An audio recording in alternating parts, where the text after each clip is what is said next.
Candace Owens' voice cut through the auditorium like a blade, rising higher with every syllable. She leaned forward, finger stabbing the air, her words less argument than assault. The crowd buzzed, half in shock, half in thrill, feeding on the clash.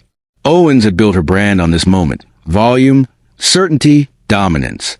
And now, all of that fire was aimed directly at Jasmine Crockett. But on the opposite side of the stage, Crockett didn't flinch. Not once.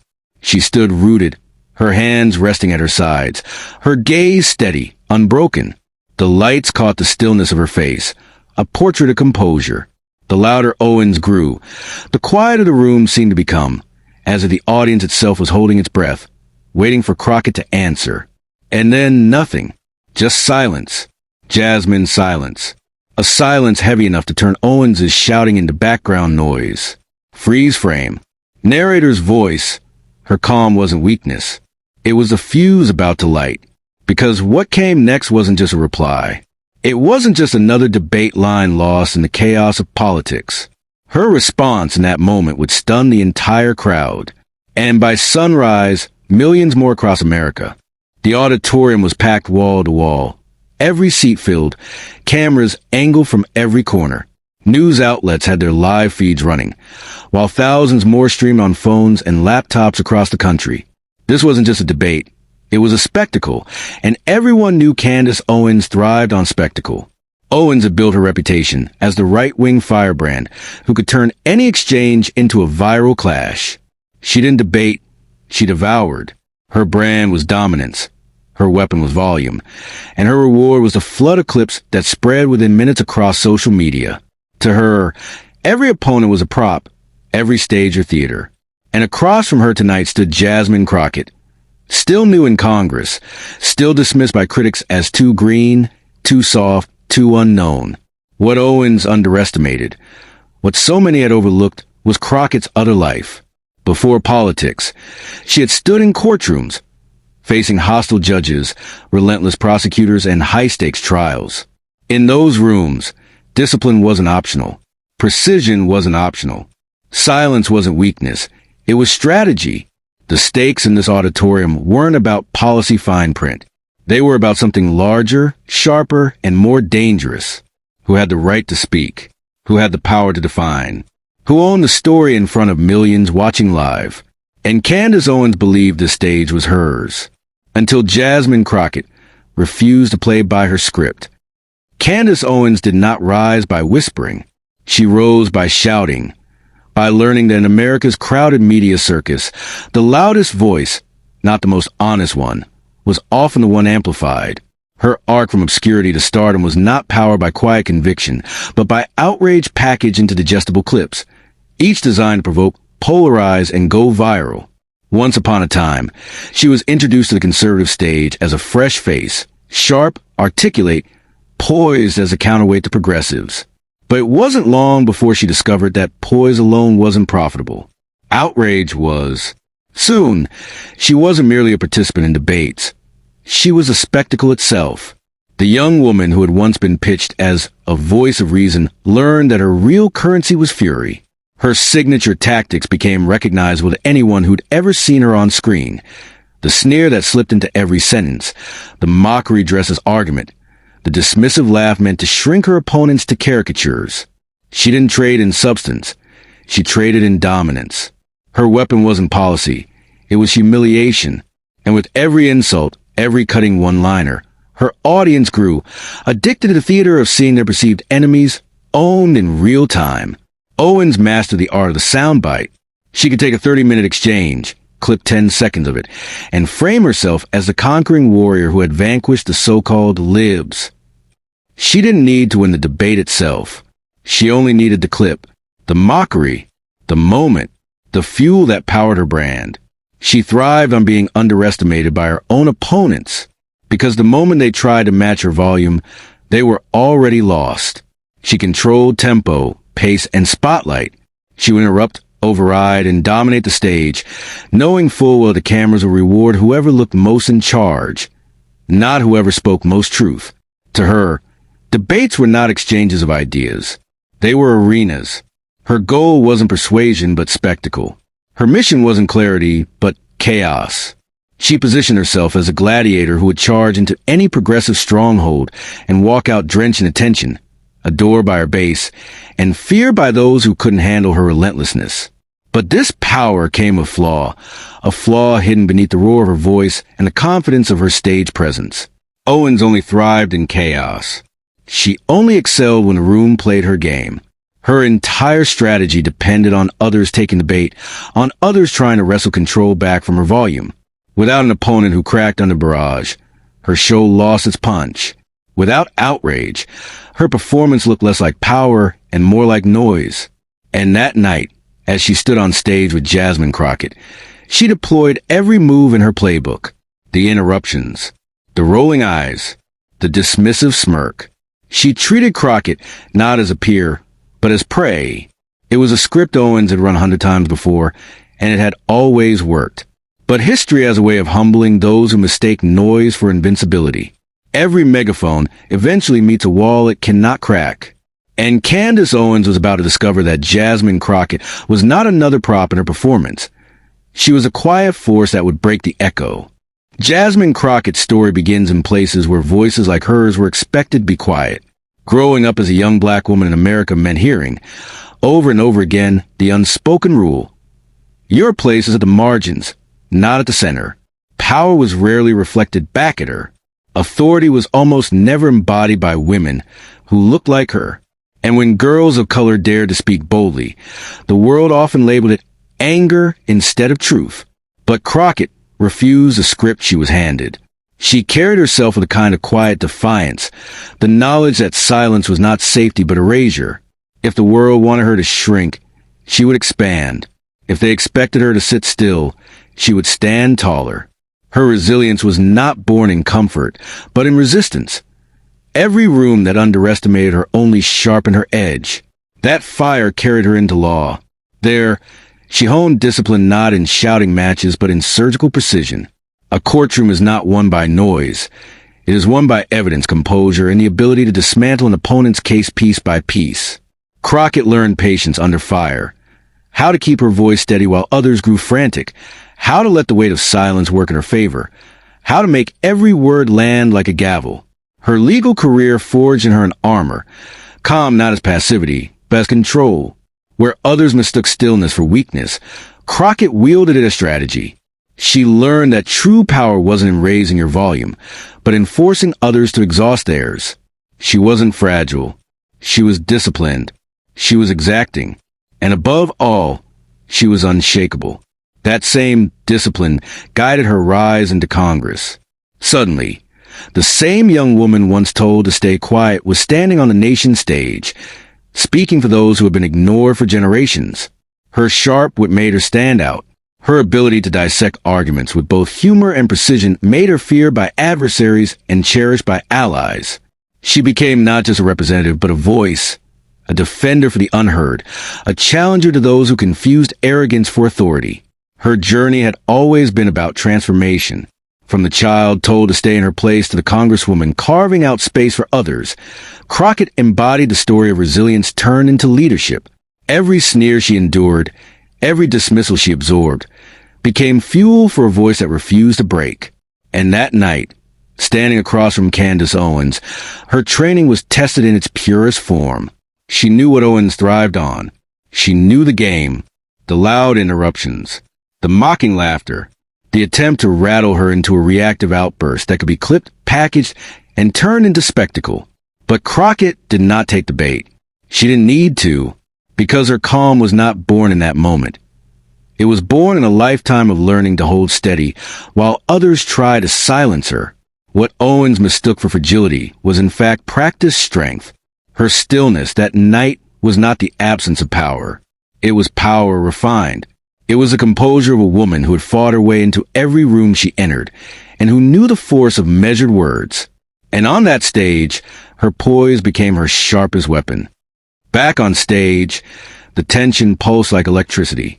The lights were hot, the cameras unblinking, and every word spoken carried the weight of millions watching in real time. Candace Owens leaned forward, finger stabbing the air as if it were a weapon, voice pitched sharp enough to cut through the auditorium. Wrong, she barked, before Jasmine Crockett could finish her sentence. A ripple of noise tore through the crowd, half cheers, half boos. Crockett inhaled slowly, lips pressed together, her eyes fixed forward. She didn't flinch. She didn't bite back. She simply held her place, waiting for the roar to die. But Owens wasn't finished. The second interruption came harder, sharper, like a hammer striking glass. "That's a lie," she declared, cutting across Crockett's words. The room fractured again, applause to the right, groans to the left. Still, Jasmine's rhythm didn't falter. She lifted her chin, exhaled, and continued as if Owens' outbursts were gusts of wind brushing past her. Her composure became a statement in itself. Then came the third interruption. Louder, angrier. The firebrand in Owens had found her stage, and she relished every crackle of attention it drew. "Answer the question," she yelled, though Crockett had been answering all along. The moderator tried to step in, but his voice was drowned out by the noise. The debate was no longer a debate. It was a battle for control of the narrative, and Owens believed she had seized it. 1. The narrator's voice marked a moment in memory. 2. The interruption stacked higher. 3. The tension was now unbearable. By the fourth, fifth, and sixth interruptions, the auditorium was in chaos. The audience wasn't simply divided. They were dueling among themselves, cheering, booing, shouting over one another. The moderator, visibly overwhelmed, raised his hands in a futile attempt to restore order. His pleas vanished in the storm. And yet, through it all, Jasmine Crockett remained unmoved. Her voice, when it cut through the noise, was steady, not louder, not sharper, simply steady, a deliberate counterpoint to the frenzy. Each interruption revealed more of Owen's desperation. Each calm reply revealed more Crockett's control. The contrast was stark. One woman flailing louder with every passing second, the other growing stronger through stillness. The room could feel it, even if half of them didn't want to admit it. By the sixth interruption, the pattern was undeniable. Owens, the seasoned provocateur, was running out of tricks. Crockett, the underestimated newcomer, had refused to be rattled. The balance was shifting. And then it came, the seventh interruption. Owens leaned forward, nearly out of her chair, voice cracking with fury. She screamed, her words spilling into the microphone like fire. But that seventh scream was different. It wasn't just another outburst. It was the breaking point. The audience fell half silent, half stunned, as if they too realized something had shifted. And in that pause, Jasmine Crockett's calm reply flipped the entire room. The seventh interruption cracked the air like a whip. Candace Owens, red in the face, leaned so far into her mic it looked as if she might leap across the stage. Her voice ricocheted against the walls of the auditorium, sharp, furious, unrelenting. The audience was half cheering, half booing, a cacophony of chaos. And then silence, because Jasmine Crockett spoke. Not loudly, not frantically, simply, deliberately. Her words fell like stones into a still pond, each one sending ripples through the room.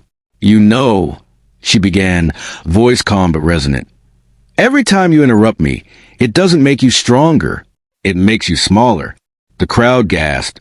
A murmur rippled, audible even over the cameras. Crockett didn't rush. She let the weight of her words hang there, as though the silence itself was part of her argument. "It shows fear," she continued, her tone measured, almost surgical. "It shows that deep down, you know shouting won't change the truth. The truth doesn't need to scream." Owens blinked, her expression faltering for the first time all night. The practiced smirk that usually punctuated her takedowns failed to appear. She adjusted her microphone, shifted in her seat, as if trying to regain footing that no longer existed. Meanwhile, Crockett pressed on. "You can try to drown me out. You can yell. You can mock. But at the end of the day, I'm not here for theatrics. I'm here because the people who sent me to Congress expect better. They expect answers. They expect service. They expect dignity." The audience erupted in applause, louder this time, longer, sustained. Owens tried to cut in, but the crowd was no longer with her. The cameras caught faces leaning forward, eyes wide, some nodding, others with hands pressed to their mouths. Crockett leaned just slightly toward her microphone, her composure unshaken. If the best you have to offer is noise, then I'll let the American people decide which of us is truly afraid of this conversation. The line landed like a hammer striking iron. The energy shifted. It was no longer Owen's stage, it was Jasmine's. Commentators watching later would call it the moment the debate turned. The moment the balance of power flipped. And in that instant, the live audience felt it too. Cheers swelled from the left side of the room. Applause thundered from back. Even some who jeered earlier now sat in uneasy silence. Candace Owens, for all her bravado, had been reduced to the very image Crockett had painted. A woman shouting into the void, desperate to be heard over a truth she could not erase. Owens tried to recover. She leaned back into the mic, searching for her rhythm. "You don't," she started, but the words rang hollow. The confidence was gone. Her cadence stumbled. Her volume betrayed uncertainty. And Crockett? She didn't even need to push further. Her restraint was the weapon. She let Owens flail, let the contrast sharpen with every word Candace forced out. Finally, Crockett delivered a line that sealed the night. "I didn't come here to win an argument. I came here to remind this country that service is louder than shouting, and that the future of America will never be written in fear." The audience rose to its feet. Applause thundered, echoing off the walls, rolling like a wave that couldn't be stopped. Phones shot into the air to capture the moment. Clips began uploading instantly, hashtags forming before the moderator could even regain control. Owen sat rigid, her lips pursed, her body language betraying what her words could not admit. For the first time in a long time, she was not the one steering the narrative. Jasmine Crockett had not just responded. She had reframed the entire confrontation. Owen's fury was no longer strength. It was fragility. Owen's volume was no longer dominance. It was desperation. And Crockett's calm? It was no longer seen as silence. It was mastery. It was poise honed over years of being underestimated, dismissed, and doubted. The room knew it. The cameras knew it. And Owens herself, in the stillness that followed, seemed to know it too. Gasps gave way to cheers. Cheers gave way to chants. The momentum was irreversible. Owens' attempt to recover came off as scattered fragments, each one weaker than the last. Crockett, by contrast, had said all she needed. She leaned back in her chair, hands folded, gaze steady, allowing the echo of her words to do the work for her. The stage lights glared, but it was Owens who seemed exposed.